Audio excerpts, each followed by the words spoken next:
तो देखिए, निश्चित तौर पे इसी के लेके तो हम लोग लड़ाई लड़ रहे हैं। आदरणीय राहुल गांधी जी के साथ वोटर अधिकार यात्रा पे हम लोग निकले थे और यही लोकतंत्र जो है ख़त्म करने पे लगा हुआ है भारतीय जनता पार्टी और उनके सहयोगी दल।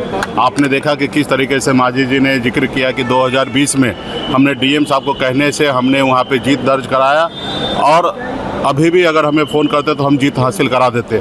तो इसी के लिए हम लोग लड़ाई लड़ रहे हैं कि भाई बाबा साहब भीमराव अम्बेडकर ने इस देश में लोकतंत्र में गरीब जनता सभी को वोट गिराने का अधिकार दिया है और उन्होंने सुनिश्चित किया कि 5 साल नेता काम करे, अगर 5 साल में अच्छे काम नहीं करेंगे तो सबको बदलने का अवसर जनता के हाथ में था, जनता मालिक था। लेकिन इन्होंने भारतीय जनता पार्टी, आप देखिए किस तरीके से बिहार में एन टाइम पे योजना ला के हर किसी के खाते में 10-10 हज़ार रुपया दे देना, 20,000 करोड़ रुपया खर्च कर देना और बिहार में जनादेश अपने पक्ष में कर लेना।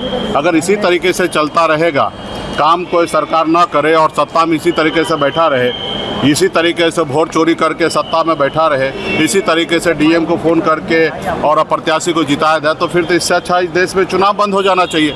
अभी हम लोगों को ज़्यादा सोचने की आवश्यकता नहीं है। अभी ज़्यादा बिहार और देश की जनता को सोचने की आवश्यकता है कि देश में लोकतंत्र रहे या ना रहे। इसके लिए आने वाले समय में हमारे देश की सभी जनता को सोचने की आवश्यकता है और ये हम लोग पहले से कह रहे हैं कि देश में लोकतंत्र खत्म हो रहा है। इसको आने वाले समय में हम लोग मजबूती से लड़ाई लड़ेंगे।